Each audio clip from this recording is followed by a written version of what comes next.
Hi, my name is Jared Mello, and this is another episode of Mello Mentoring. Thank you very much who's liked, commented, and participated on my channel. It's greatly appreciated. And if you enjoy videos about psychology, mental health, self-improvement, and relationships, please give me a subscribe and hit the notification bell so you'll be notified when I come up with more videos. Today's video is going to be about emotional independence and tips for remaining or achieving emotional independence for the first time. And I'll be speaking about this from the man's perspective, but this absolutely applies to women too. So most guys, when they first enter into a relationship that they really begin to like someone, if they're not careful, can get caught up in the feelings and the lovey-dovey emotions, and then it also turns out that they'll be insecure, jealous, possessive, needy. And these things happen when a man is no longer emotionally independent, but he's lost his emotional independence and has become emotionally dependent. And Stephen King has a great quote about this. It's, "We never feel our sanity leaving. We only feel its return." And the transition from emotional independence to emotional dependence is absolutely like losing our sanity. We are losing a piece of ourselves. And some of the clues that we've become emotionally dependent are we're completely obsessed about another person, they seem to be the main source of our happiness. If things aren't going well with that person, we are not fulfilled or satisfied and we can't cope. These are all the signs. But knowing the signs is only half the battle. What we're going to focus on here is how do we remain emotionally independent? And I know some people will say, isn't this just too robotic and mechanical to have to do this, to really curtail our feelings and how we act? And it's like, no, it's not. It's really not, because if we don't do this, we're going to suffer the pain of not doing it later. We are going to ignore red flags. We're going to do all things that are going to make a real relationship harder to achieve and to maintain. Because when we lose our emotional independence, we ignore red flags and we disrespect ourselves and we start tolerating nonsense.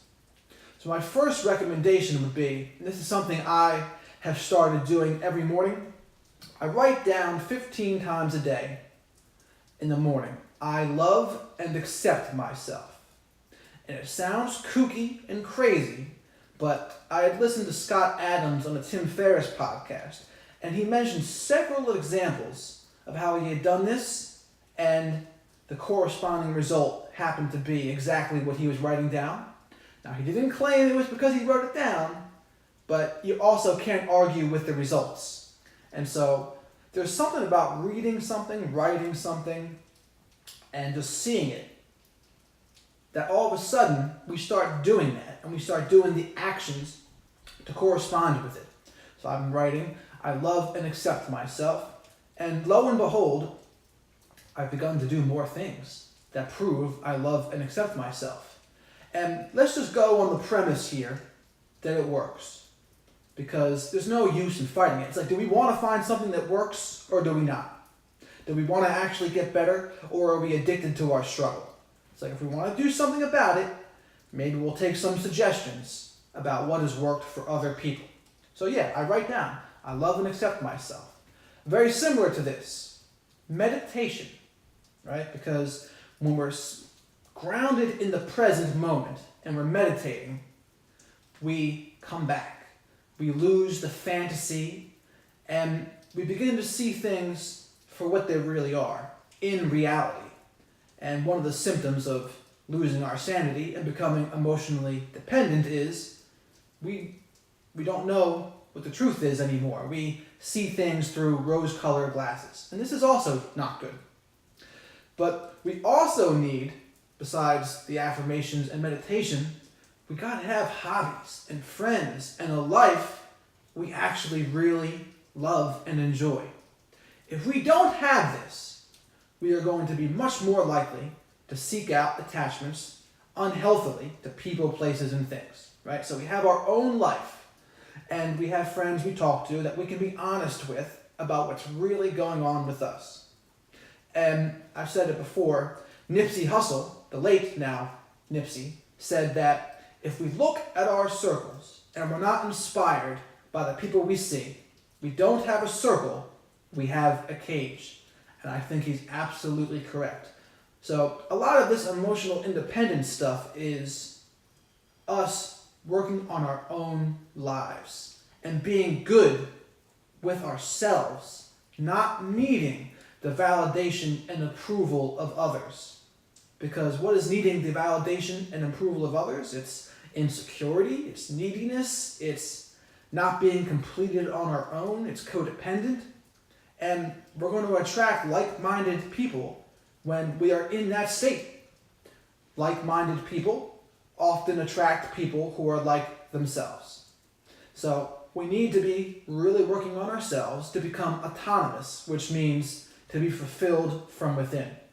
And once we get this, they call this our inner game or our sense of self. Once we do this and we learn what our boundaries are, and we can learn how to assert them without being overly aggressive and without being a pushover or a doormat, we calmly and with peaceful power, that's a new term I've heard lately that I really enjoy, but with peaceful power, we assert our boundaries. And if women take that the wrong way, then that's really on them. And that's a flag of a toxic behavior if they can't handle us assertively and calmly without being a dickhead asserting our boundaries. That's a red flag. Because in any relationship, there's going to have to be tough conversations. And honesty and trust and good communication is absolutely necessary, as well as having shared goals and values. If someone's not on the same page with us, it's probably not going to work. But this is all the process of becoming emotionally independent. We learn about ourselves. We try new things.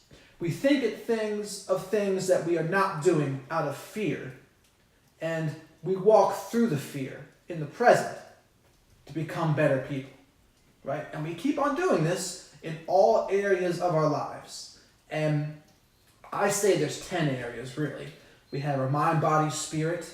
We have our relationships with ourself, friends and family, and later on, a significant other. And then we have our career, our hobbies, and our place to live. This is our whole life in a nutshell. And we have to really work on all of these areas in our life. We have to really work on becoming the best version of ourselves in all of these areas. And guess what? No one has it down perfectly because no one is perfect, and there's always room to grow more. And so this improvement game is never over. Another huge thing to remain grounded is to remember gratitude. When we are grateful for the other things in our life, it's much more likely that we're going to stay centered and grounded. Because, like I said, one of the biggest symptoms of the emotional dependence is we begin to lose the joy and the pleasure of all other things in our lives, and it just boils down to one person. Another huge indicator about remaining emotionally independent is to have a lighthearted and not take life too seriously attitude. Oscar Wilde said, "Life is too important to take too seriously," and he's absolutely correct. And Oscar Wilde also said, "A man can be happy with any woman as long as he doesn't love her." But what he really means with that statement is, if a man becomes emotionally dependent, he's going to be screwed. But if he remains emotionally independent, he'll be okay. And most men, and most people in general, they don't remain emotionally independent. And a lot of people have to settle for someone that is not up to their standards, because when they actually meet someone who is on their level, they can't keep their emotional independence. They lose it because they actually finally really like this person.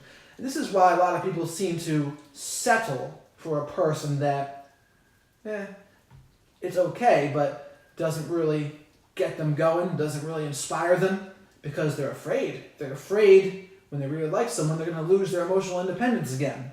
But the real key here is to not start thinking that way. We keep our emotional independence and we get the best person that we can get that meets our goals and values, and we're attracted to them, and they're good communicators, and they're not toxic, etc.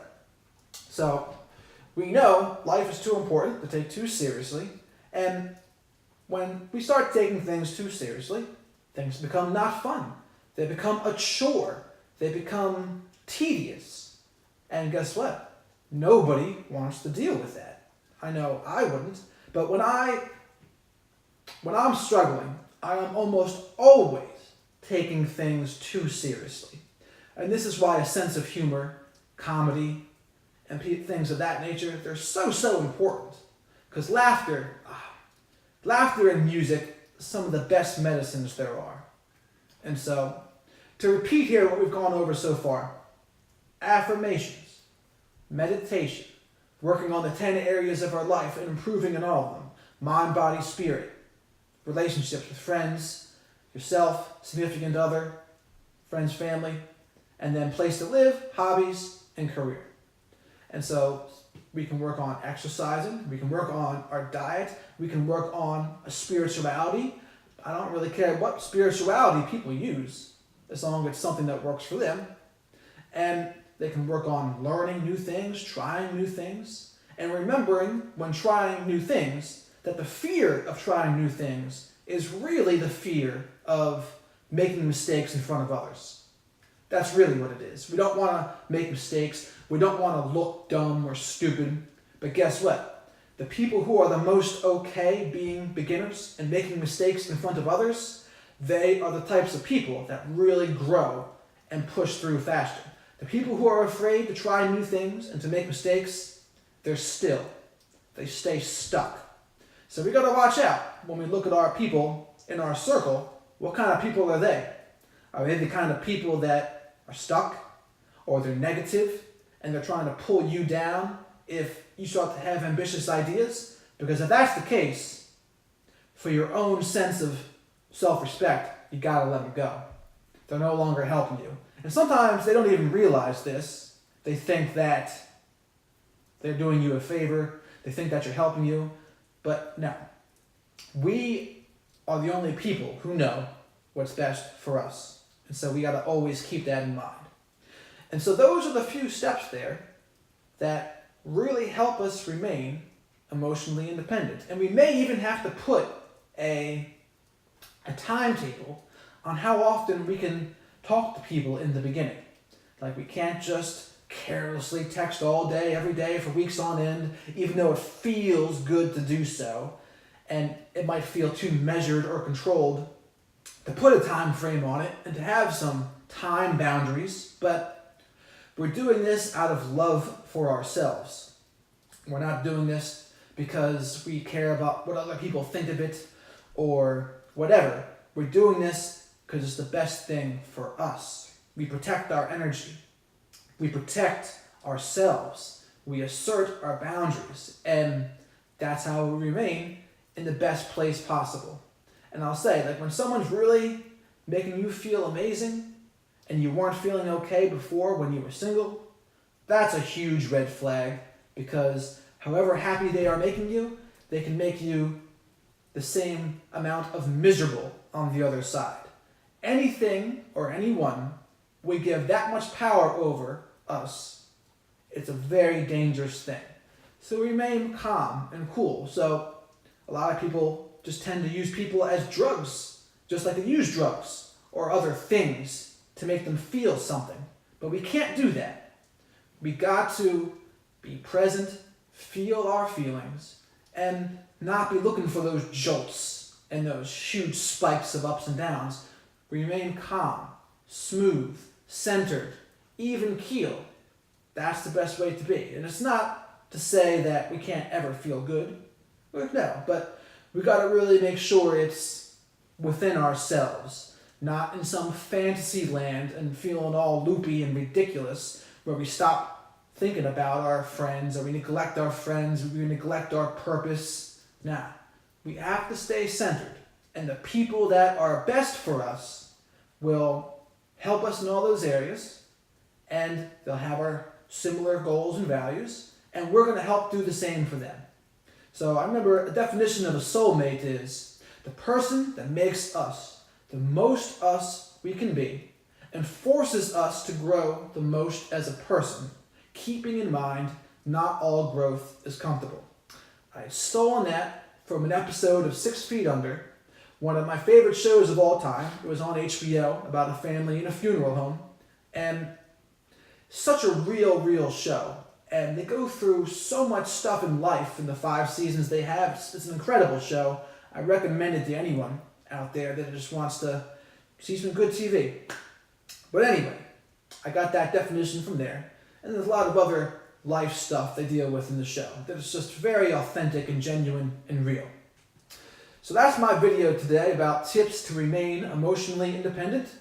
I'd love to hear any of your comments, and if you have anything you want to reach out to me via email and let me know what's going on in your life or struggles you're having with something, please do not hesitate to reach out. And maybe I'll read what you wrote on the air here if you want me to. If we can kind of discuss the problems, because chances are if you're having a problem, other people are having the same problem too. So that is all I have today for this rainy Sunday afternoon here. So thanks for watching, and I will talk to you next time.